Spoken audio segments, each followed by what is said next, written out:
Hey there guys, and welcome back. On this week's show, part 1 of our 6-month show update.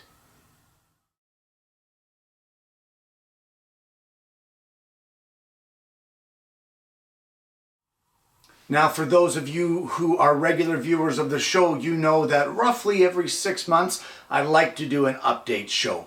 And what the purpose for that is sometimes when you see these YouTubers, they'll post a video of how to do something or a project or a review of a product, and somewhere down the line something changes, but you never get those updates. You never get that added information.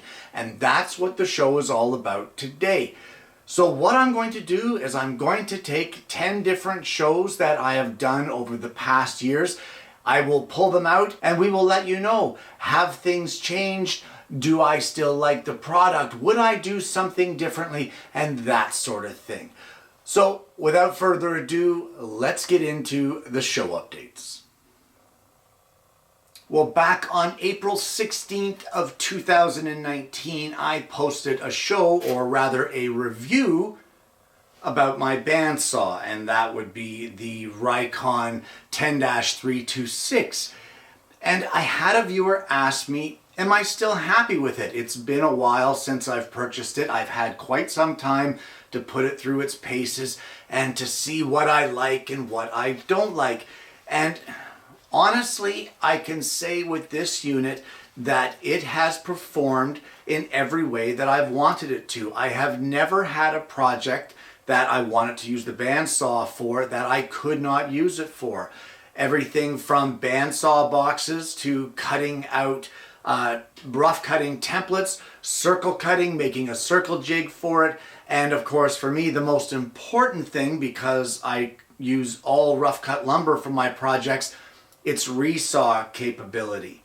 Now I will add that the largest or the widest piece that I have resawn on this unit has been about 9 inches of maple or walnut or mahogany. The species doesn't matter. I've done them all, but the most I've ever done is about 9 inches or just under it. So the reason for that is that my jointer only holds 8 inches. So for me to get over and above 8, it's pretty rare on the resaw. So I can't say, if you are one of these guys that needs to resaw 12-inch wide red oak, I can't say whether or not the saw will perform in that way because I haven't used it in that way. All of my resaw has been between 8 and 9 inches, and of course below. And below it's flawless. It works great. The adjustments are still spectacular. I really love the easy set bearings, the way that they're spring loaded. I will suggest that if you have this sort of system, do not leave your bearings engaged. Do not leave tension on any tool when you're using it. That's my personal preference. That's my personal advice, is that if you have a tool that requires tension, like the bandsaw here with its spring-loaded bearings, I just don't like leaving them in a locked position. I think it's just, you know what, let them flow free until you're ready to use them and you can go from there. I would really like, one thing after using it for a while, one thing that I would really like to have seen on this saw would be a work light. I will be adding one. There is that 110 receptacle on the back of the upright, so it's very easy to add. But as far as performance of the saw goes, to answer your questions, I'm still very happy with it. It still works great. I've had no performance issues. I've had no quality issues. I'd recommend the saw, and still would to this day. Well, back on January 13th of 2017, I brought to you a multi-part series on how to make a vegetable bin. I have had several comments on this, and one in particular asking, how did this thing hold up over time? It's been about 3.5 years since I built it, and the thing is still going. There is not a single mar on it. I love how the varnish that I applied, as varnish does, it gets that yellowy haze or that yellowy color when you add it onto the pine. I think it looks great. I love that look of old pine furniture. that has yellowed over time. It just has a great look to it.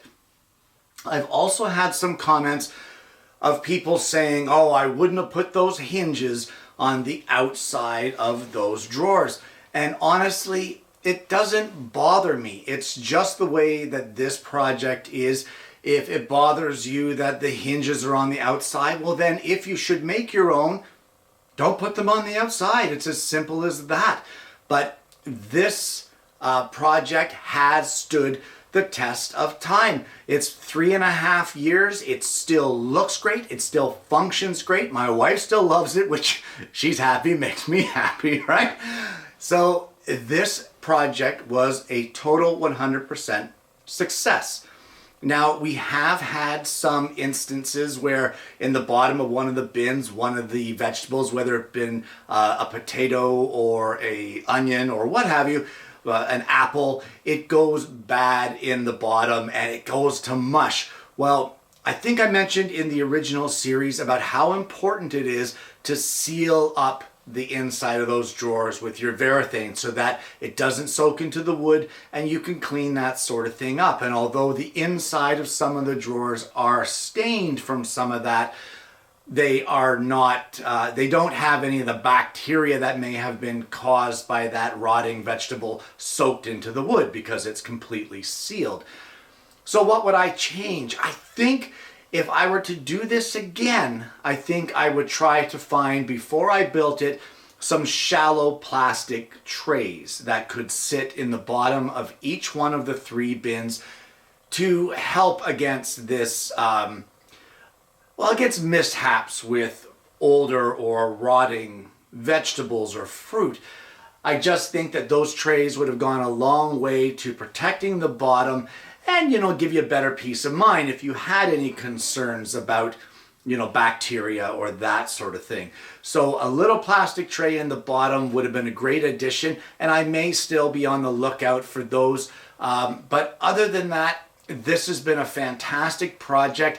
I'm glad that I changed the joinery like I did. I did not do the joinery that they called for in the plans that I presented to you. They wanted butt joinery. I did something a little different. And if you're interested in that, the link for this show on the original build will be down below. Feel free to tune in, check it out, and build one for yourself. Because for 3.5 years, this thing has been awesome.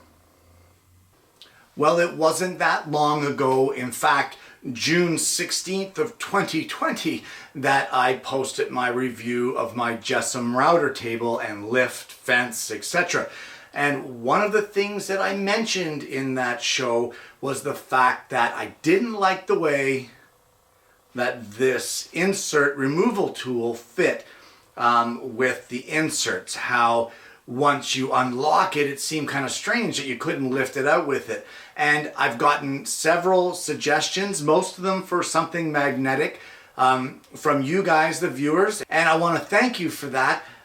But I wanted to touch on what it is that I have done to change the situation or to make it work for me. And let's head over to the router table and I'll show you what I'm talking about.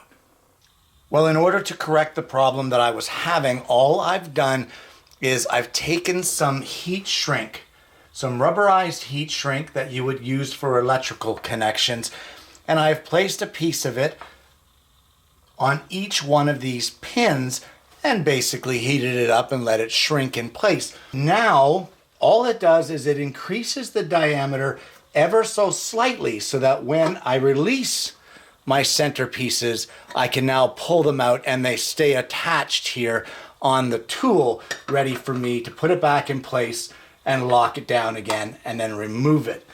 I will probably come up with a different idea, and I do like all of your magnetic suggestions. I really like that. It's just a matter of figuring out how to do it where it will work with all of the inserts.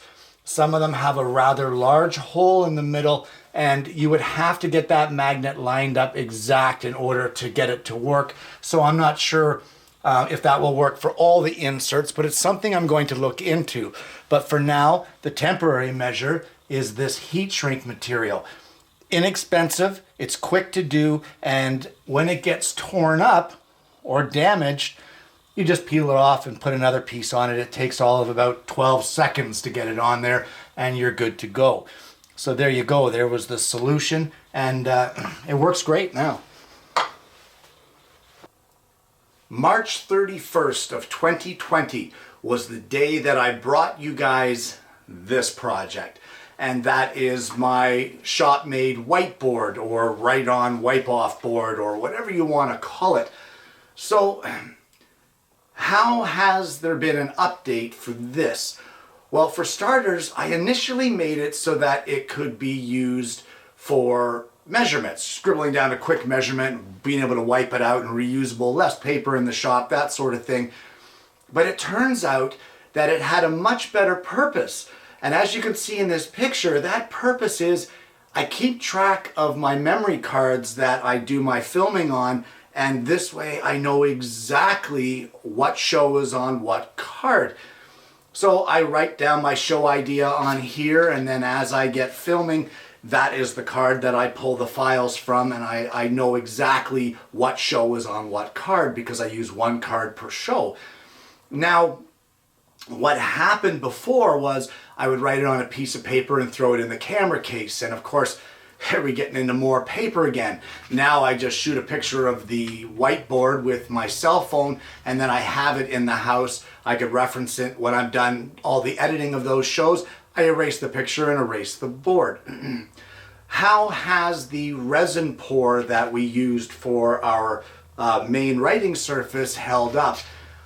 Absolutely phenomenal. Zero problems whatsoever. There's no scratches in it. There's no mars. It cleans perfectly. Even when I've had something written on there for weeks and weeks and weeks, it still comes off beautifully. And I'm so pleased with it every time I look at it, and it has such a great purpose here in the shop. I'm so glad that I made this board. This is 10 times better than any of the ones I've seen that are commercially available. It's 10 times more durable. It's perfect for out here in the shop because it can take one heck of a snot kicking and still work. And I made it, which is that much more cool. And it's kind of one of those things you say, yeah, I got that there. I made that. Check out the show, make your own. What about the markers that come with it, or the crayons? Am I still happy with those? These were a test. Everybody uses the markers. Everybody does. These are erasable crayons, as I spoke of in the show. I can post a link below to those if you're interested. But they've been great. And while they don't have, you have to remember, it's a crayon. This isn't a marker that gives you that great solid line. You can see in the picture, although it's not a marker, it's still very readable, very usable, and it's spectacular. They last forever. They don't dry out. You know, as they wear out, because they get small, you pop another replacement in the holder and away you go. I have black and red. There are other colors available that I haven't tried, but I like the black and red and it works for me. Would I make this project again? 100%. 100%. If I were to know then, or know now what I knew then, and know then what I know now, and that sort of thing, I would definitely make this again. This was a worthwhile project. It was a load of fun. I had a great time doing it, and the end results were spectacular. Would I have done anything differently? No. I really can't think of anything here that I would do any differently than what I did with this board. It's perfect. It's the perfect size. It's the perfect shape. It's the perfect location for what I use it for. So there's really no need to change anything for me. It serves its purpose and I love it. I wouldn't change a thing. The date was June 25th of 2019, and I brought you a discussion about lawnmowers. Specifically, the difference between battery powered and gas, and where I had just purchased a steel battery powered lawnmower. I wondered about its longevity. Now, this is its second season.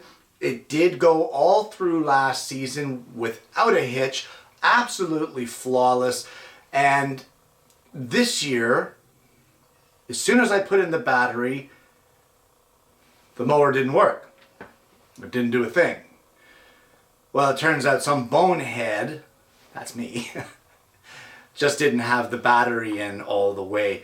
It was no big deal, no fault of the machine. And once I found that it was user error, me being that user, it worked perfectly.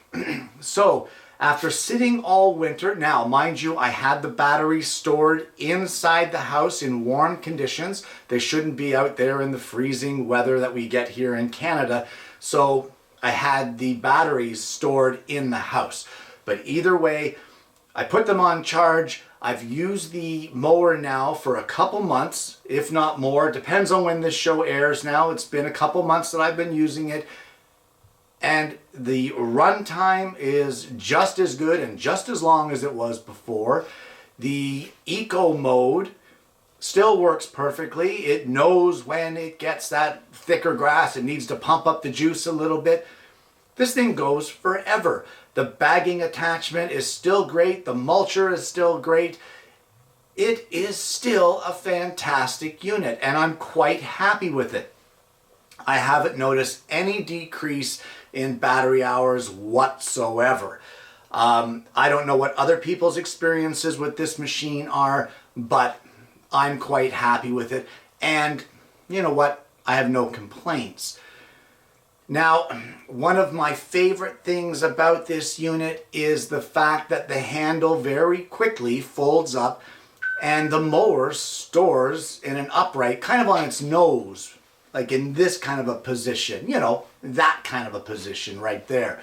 That takes up a heck of a lot less space in your garden shed or wherever you store it, and leaves room for a lot of other things that you may need to put in there. So storage aspect for this thing is fantastic. I honestly have no complaints about this machine. Would I purchase it again? Yeah, I would. It wasn't cheap, but sometimes you get what you pay for. And when it comes to this lawnmower, I've been extremely happy. The runtime is great. Its function is great. Its performance is great. The thing just works.